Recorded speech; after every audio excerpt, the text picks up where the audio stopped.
సౌజీస్ కిచెన్లో fresh lemon juice ఏ విధంగా తయారు చేయాలో చూద్దాం. ముందుగా లెమన్ జ్యూస్కి కావాల్సిన పదార్థాలు: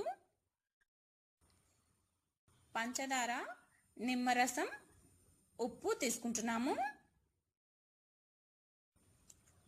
ఒక గ్లాస్లో 2 టేబుల్ స్పూన్లు పంచదార యాడ్ చేసుకోండి. ఇందులో 2 టేబుల్ స్పూన్ల నిమ్మరసం కూడా యాడ్ చేసుకోండి. చిటికెడు ఉప్పు యాడ్ చేసుకోండి. ఇందులో కూల్ వాటర్ని యాడ్ చేసుకొని స్పూన్ తోటి పంచదార కరిగే విధంగా కలుపుకోండి. ఈ విధంగా కలుపుకుంటే పంచదార త్వరగా కరుగుతుంది.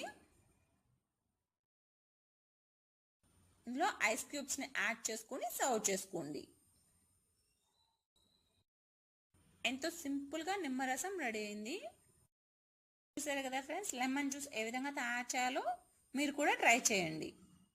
మీకు ఈ వీడియో నచ్చినట్లయితే లైక్ చేయండి, మరి మీ ఫ్రెండ్స్ అందరికీ షేర్ చేయండి. మరిన్ని వీడియోల కోసం మా ఛానల్ని సబ్స్క్రైబ్ చేసుకోండి. Thanks for watching my video friends.